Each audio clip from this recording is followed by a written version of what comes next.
People didn't want to talk to me very much after that. It was a pretty difficult time. You know, it's the last race of the year. You don't have a chance to redeem yourself. We lost the championship by 1 point, so I tried to not be too hard on myself, but yes, I am very hard on myself, especially, I mean, it's something that doesn't leave your mind very, very quickly. My failure? I almost failed out of high school twice. I had a really bad year where everything went wrong.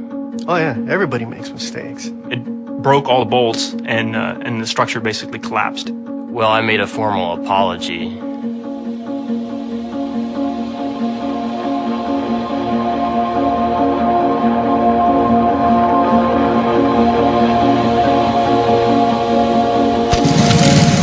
I can remember when I was out at the go-kart track one day, you know, you use a stopwatch and time the lap, and I remember I kept giving myself like 1 second less. Like, okay, was that 41 seconds that time? Was that 40 seconds that time to get around? I like to be able to see the improvement, and with racing, it's very obvious. You know, I can see the direct result of my effort. We're in Homestead, Florida. This is my first IndyCar race, then there was a crash. I don't remember anything, but the car was on fire, and, you know, my brain was covering up for the fact that this was a bit of a heightened situation, that I shouldn't be aware of what's going on right now, but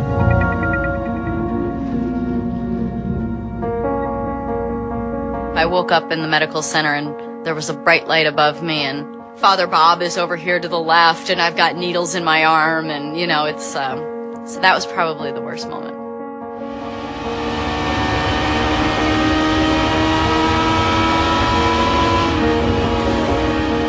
You're driving your car and you feel frightened a little bit. We bump up against that feeling as much as we can to try and push that limit further and get comfortable there, and then push it again.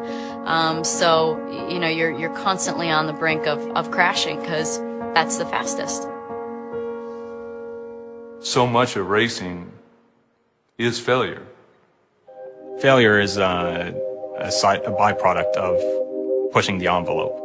You push the envelope of performance until things fail. When you fail, it's not necessarily looked at as a bad thing, as long as you learn from it and make something positive out of it. Honda's not a car company. Of course, Honda started as a motorcycle company. More than anything, Honda's an engine company. From the president on down, throughout its history, it's been engineering oriented. Engineers, for better or worse, always want to change things and advance. これはね、もうすべてが、ホンダソイチロンの要求するものがすべてそういうことになってます。ですから、まあ100回トライして、99回失敗してもいいんだと。ホンダソイチロンの考え方そのものが、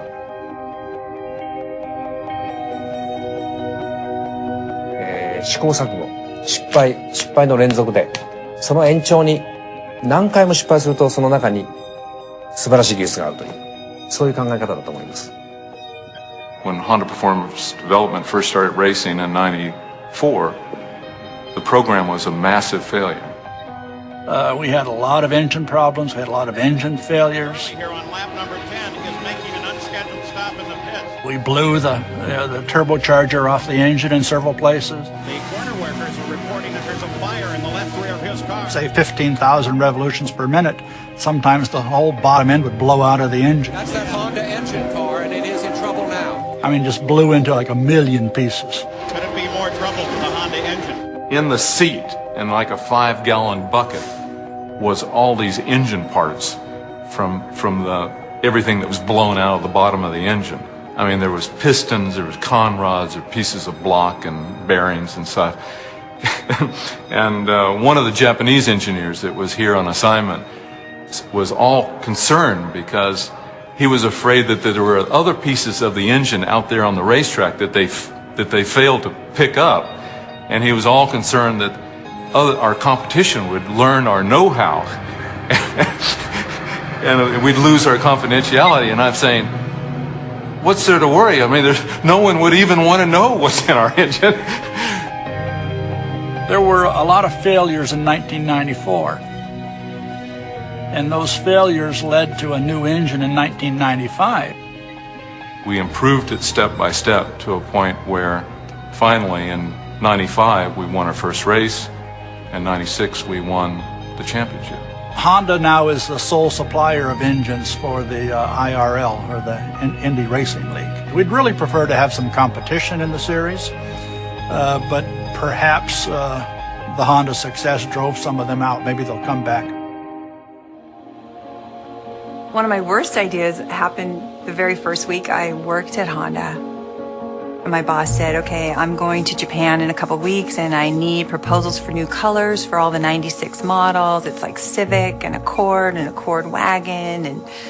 And I just completely panicked because, I mean, literally I was asked to do more in my first week at Honda than I had done 4 years at my previous job. I had been really wanting to do an orange car.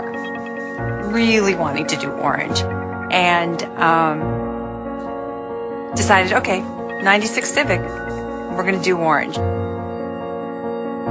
Really without doing my homework completely, I proposed this color.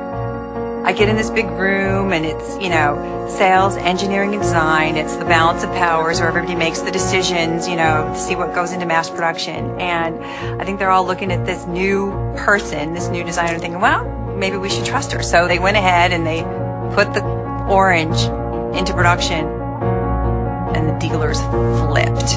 It's like, what is this hideous color? It's like, stop production of this immediately. That's okay, right? I mean, if you've got a boss that's telling you to take a chance, and if you make a mistake or fail, you know, just try not to do it again, and try to learn from that. You know, that's a good thing. I mean, you take chances, you know. I think everybody in that room understood they were taking a chance, but they were willing to take that chance. I tell him, well, Edison trying to do the light bulb, and he said, I never failed. It just didn't work 10,000 times. And that 10,001, it lit up. So it's, if you look at it that way, were those failures?